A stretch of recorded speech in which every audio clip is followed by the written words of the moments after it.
Hello everyone, and another warm welcome from everyone here at Off-Piste Wealth. As always, the purpose of these videos is to give a brief overview of what's been going on in the markets and what to look out really in the days and weeks ahead. And despite last month's surge, global stock markets actually concluded August, unfortunately, in the red. All sectors, actually including the defensive sector, did slip into negative territory. So what was the reason behind this during the month of August? Well, at the outset, the 10-year US Treasury yields actually hovered around 9%, which then rose to around 4.3%. Now, why am I talking about 10-year Treasury yields and what do these mean? Well, effectively, these are the returns or annual interest rates that governments pay on the issue of their bonds, or gilts as they're known in the UK, government bonds, and are determined by things like obviously interest rates, inflation and economic growth. Now, factors which also influence each other as well.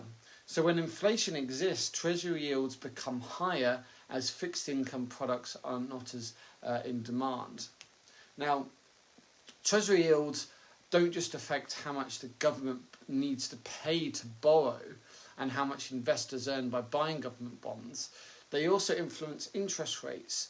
The interest rates consumers and businesses pay on loans to buy real estate, vehicles and equipment as an example. So it does have a real world effect on you and I.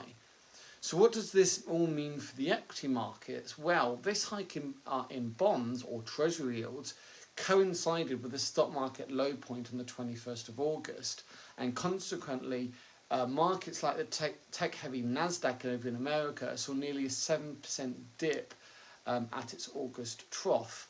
Investors were kind of taken away from equity markets and going more into the bond markets because of these increased yields. So there's effectively been a positive correlation there between the 10-year treasuries and the falling of particular markets or indexes like the Nasdaq, amongst others.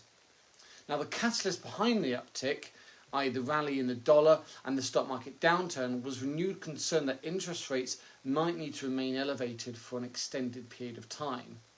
Now, this appreciation stemmed from the release of strong economic data throughout August, and in a similar vein, official UK data shows that whilst inflation was receding, it was still stubbornly high, which prompted market expectation rate hikes from the Bank of England.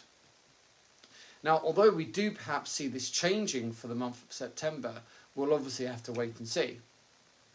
Now, we have recently had the annual Jackson Hole Symposium, which is where global central bankers meet to discuss inflation and future monetary policy. Now, if you recall from last year, the stock market unravelled badly following the hawkish statements, i.e. increase in interest rates, statements from the then Chair Jerome Powell. This year we hope to avoid seeing a repeat performance. However, that wasn't to be the case, where Jerome Powell's hawkish statements initially caused markets to price in at least one more interest rate hike in the current year. However, a strong of new economic data during the last week of August hinted towards the emergence of a new almost Goldilocks scenario in the US. Data suggested that despite elevated interest rates, that the UK was doing well, and therefore, the economy was doing well, and therefore may avoid a now recession. So this new Goldilocks scenario could mean that rate hikes could be avoided, which is brilliant, which fueled the late August global rally in equities. As we move into September, investors have clung to this Goldilocks narrative, and means that any new economic data could either curtail, it could be crucial, in either conforming or quashing this narrative.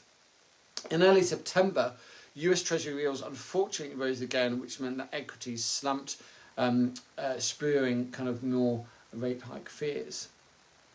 Elsewhere in the global economy, Chinese economic recovery showed promise following an intervention from the Chinese authority to prop up its economy.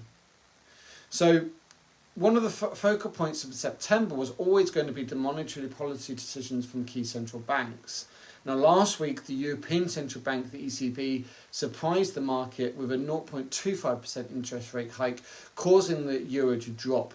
However, the ECB statement suggested a peak in monetary tightening, i.e. interest rates increasing, resulting in positive reaction in European equity markets and bond markets.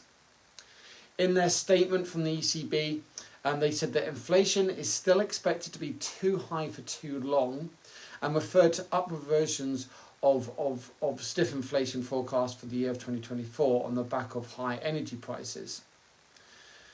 The UK and the Bank of England is now the market's now predicting that there might be a 0.25% base rate rise this week, so we'll have to see what that happens. However, amongst all that, the market is now suggesting that central banks will stop their interest rate hikes earlier than anticipated, and if that is the case, it could mean significant change in the performance of different asset classes and hopefully a strong recovery in equity markets. So hopefully that's given you a bit of a flavour in regards to what's been happening in the last few weeks, and what might be coming up certainly in the month of September and going into October. As always, we'll look to keep you updated as time goes on. And if you have any questions, please don't hesitate to contact me. My name's David Gregory, and the Director of Off-Piste Wealth. I look forward to speaking with you again soon. Thanks ever so much. Bye-bye.